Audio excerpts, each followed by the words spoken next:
Bagaimana memastikan aparat di posko penanganan COVID-19 ini betul-betul bekerja keras melaksanakan fungsi pengawasan dan juga kontak tracing?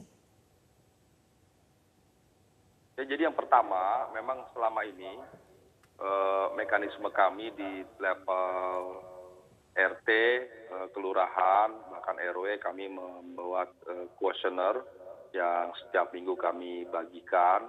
Dari kuesioner tersebut ada checklist yang harus diisi, sehingga kami mengetahui progres, perkembangan harian, mingguan, bulanan dari setiap aktivitas warga. Dari situ kita bisa mengambil berbagai kebijakan dalam rangka pencegahan dan pengendalian.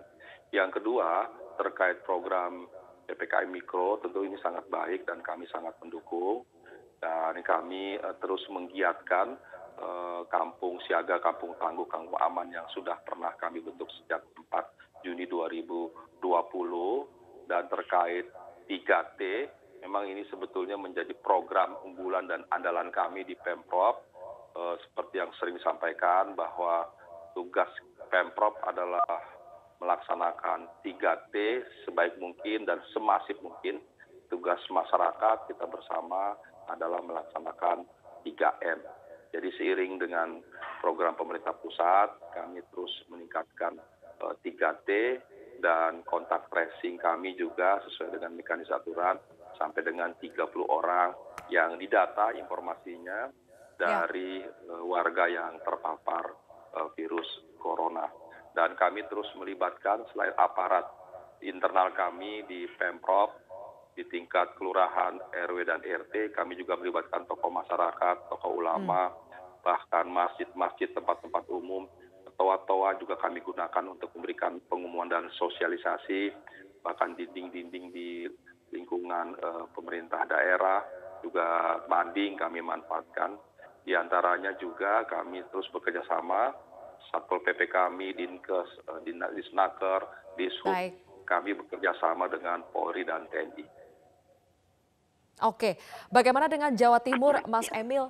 Titik berat dari PPKM Mikro ini adalah fungsi pengawasan yang dilakukan oleh posko penanganan COVID-19. Tapi kita tahu selama ini ada kendala keterbatasan personil, kemudian juga kapasitas dan juga kedisiplinan dari personil untuk terus melakukan pengawasan juga terbatas. Bagaimana memastikan supaya kinerja dari posko penanganan ini betul-betul efektif?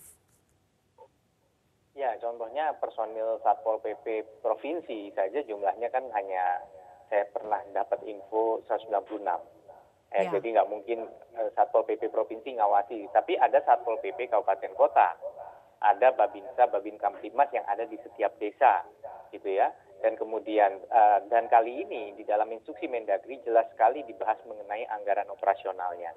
Nah, ini kata kuncinya adalah ada alat tes antigen dan ada dana operasional, serta ini dibarengi dengan operation plan atau rencana operasi untuk melakukan extensive contact tracing.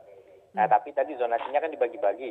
Jadi kalau ada 8.500 desa kelurahan, kan di dalam internal desanya sendiri ada area fokusnya. Tergantung kita ngelihat ini zona apa. Kalau zona merah akan lebih ketat. Zona orange itu sudah mulai melakukan penutupan tempat-tempat yang rawan misalnya. Zona merah tadi ada jam malamnya dan ada pembatasan kerumunan lebih dari 3 orang. Jadi semua ini diawasi. Kalau dari Polda sendiri sudah mengumumkan ada 3.900 personel untuk ikut mensupport pengawasan dari pos jaga tadi. Jadi setiap desa juga diminta untuk melakukan realokasi dana desa. Kalau itu kelurahan tidak ada dana desa, dari realokasi DAU yang dilakukan oleh pemerintah kabupaten kota setempat.